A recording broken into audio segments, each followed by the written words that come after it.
Brosis, salam sejahtera buat semua. Kalau kita bicara tentang Ksatria suci di masa Perang Salib, pasti nama Templar Knight atau Ksatria Templar bakal muncul kan? Mereka bukan cuma sekedar pasukan pelindung umat Kristen di Yerusalem terkenal kuat banget sampai bisa menyusahkan pasukan Muslim saat itu. Punya kekuatan ekonomi dan militer yang gede banget.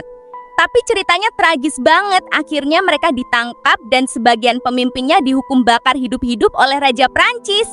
Pasti banyak yang penasaran siapa sih mereka sebenarnya? Gimana bisa kuat sampai buat masalah buat pasukan Muslim?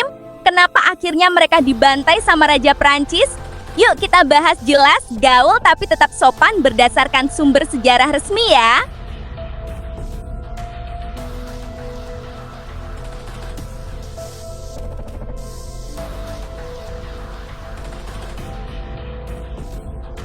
Ksatria Templar resmi berdiri sekitar tahun 1119 Masehi, beberapa tahun setelah pasukan Kristen berhasil menguasai Yerusalem dalam Perang Salib pertama. Awalnya mereka dibentuk sebagai kelompok kecil ksatria yang punya tujuan utama melindungi umat Kristen yang berziarah ke Tanah Suci dan juga menjaga keamanan wilayah Kristen di Timur Tengah.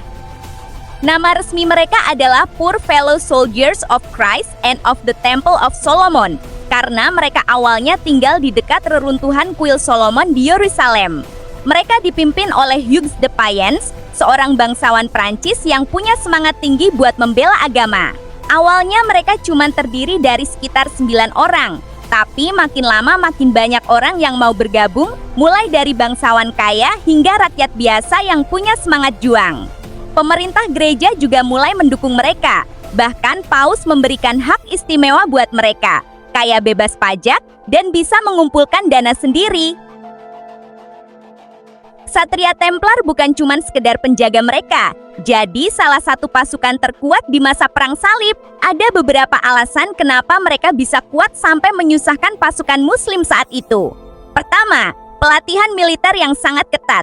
Mereka dilatih dari muda buat bertempur dengan berbagai senjata, mulai dari pedang sampai tombak. Mereka juga punya taktik perang yang canggih buat masa itu, kayak formasi pertempuran yang rapi dan kerjasama antar anggota yang solid. Kedua, dukungan finansial yang besar, karena banyak orang Kristen yang memberikan sedekah buat mereka. Bahkan mereka mulai punya bisnis sendiri, kayak perbankan dan perdagangan. Uang itu dipakai buat beli senjata bagus, bikin baju besi yang kokoh, dan juga buat biaya operasional pasukan. Ketiga, semangat keyakinan yang tinggi. Mereka siap berkorban bahkan nyawa sendiri. Ini yang bikin mereka jadi sangat gagah berani saat bertempur. Saat bertempur melawan pasukan Muslim yang dipimpin oleh pemimpin hebat kayak Saladuddin, mereka sering jadi tulang punggung pasukan Kristen. Banyak pertempuran yang mereka menangkan atau setidaknya bisa menahan serangan pasukan Muslim yang jumlahnya lebih banyak. Bukan cuma kuat di medan perang, Ksatria Templar juga jadi salah satu kelompok paling kaya dan berpengaruh di Eropa dan Timur Tengah. Mereka punya jaringan perbankan yang luas, orang bisa menyimpan uang di cabang Templar di Eropa dan mengambilnya lagi di Yerusalem, yang sangat membantu para peziarah dan pedagang. Mereka juga punya banyak tanah dan properti di berbagai negara Eropa, mulai dari Prancis, Inggris, sampai Jerman. Bahkan banyak raja dan bangsawan yang mau pinjam uang dari mereka, yang bikin mereka jadi punya pengaruh politik yang gede banget. Tapi keberhasilan ini juga bikin mereka jadi sasaran iri dan curiga dari banyak pihak. Beberapa orang berpikir bahwa mereka terlalu kuat dan punya terlalu banyak kekayaan. Bahkan ada yang menyatakan bahwa mereka punya rahasia yang tidak baik atau bahkan menyimpang dari ajaran agama. Pada tanggal 13 Oktober tahun 1307, terjadi peristiwa yang sangat tragis. Raja Prancis Philip keempat mengeluarkan perintah untuk menangkap seluruh anggota Ksatria Templar di Prancis. Mereka dituduh dengan berbagai tuduhan yang berat, kayak menyimpang dari ajaran agama, menyembah berhala, bahkan melakukan pembunuhan. Kenapa Raja Prancis lakukan ini? Ada beberapa alasan yang dipercaya oleh sejarawan. Pertama, masalah utang Raja Prancis. Punya utang yang sangat besar sama Templar, dan dia tahu kalau Templar dihancurkan, dia tidak perlu bayarin utangnya lagi. Kedua, keinginan untuk mengambil kekayaan Templar. Kekayaan yang dimiliki Templar sangat besar, dan Raja Prancis ingin mengambilnya buat memperkuat kekuasaan dan ekonomi negara Prancis. Ketiga, curiga terhadap pengaruh mereka. Raja Prancis khawatir kalau pengaruh politik dan militer Templar akan mengancam kekuasaannya sebagai raja.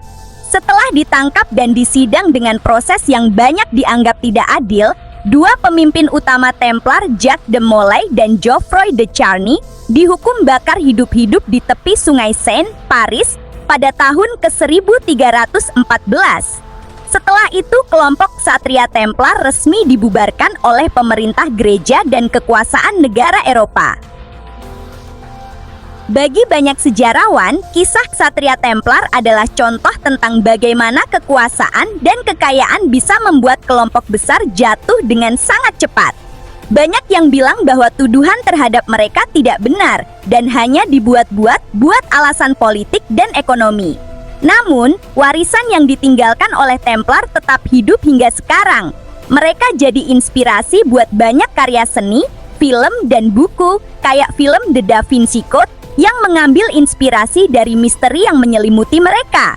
Selain itu, beberapa praktik perbankan yang mereka mulaiin juga jadi dasar bagi sistem perbankan modern. Ahli sejarah dari Universitas Oxford juga menyatakan bahwa meskipun akhir mereka tragis, ksatria Templar punya peran penting dalam sejarah perang salib dan perkembangan Eropa pada abad pertengahan. Dari sejarah ksatria Templar, ada beberapa pelajaran berharga yang bisa kita ambil. Pertama, kekuasaan dan kekayaan harus digunakan dengan bijak. Kalau digunakan sembarangan atau hanya buat kepentingan diri sendiri, bisa jadi sumber masalah dan bahkan kehancuran. Kedua, tidak boleh mudah percaya pada tuduhan tanpa bukti yang jelas. Banyak kasus di masa lalu di mana orang atau kelompok dituduh tanpa dasar yang kuat hanya karena alasan politik atau ekonomi. Ketiga, perbedaan keyakinan tidak harus jadi alasan untuk bertempur. Meskipun di masa lalu mereka bertempur karena perbedaan agama, sekarang kita bisa belajar buat hidup rukun dan menghargai perbedaan satu sama lain. Semoga kita bisa mengambil pelajaran dari sejarah ini buat hidup lebih baik dan damai. Jadi kesimpulan ya, ksatria Templar adalah kelompok ksatria suci yang punya peran penting dalam melindungi umat Kristen di Yerusalem, punya kekuatan yang luar biasa, tapi akhirnya mengalami akhir yang tragis karena politik dan kekuasaan. Meskipun begitu, warisan mereka tetap hidup dan memberikan pelajaran berharga buat kita semua. Jangan lupa bagi cerita ini ke teman-teman ya, supaya lebih banyak orang tahu sejarah yang menarik ini. Kalau suka konten ini, jangan lupa like, share, dan subscribe buat dapat info segar lainnya. Terima kasih sudah nonton, tetap semangat belajar sejarah ya!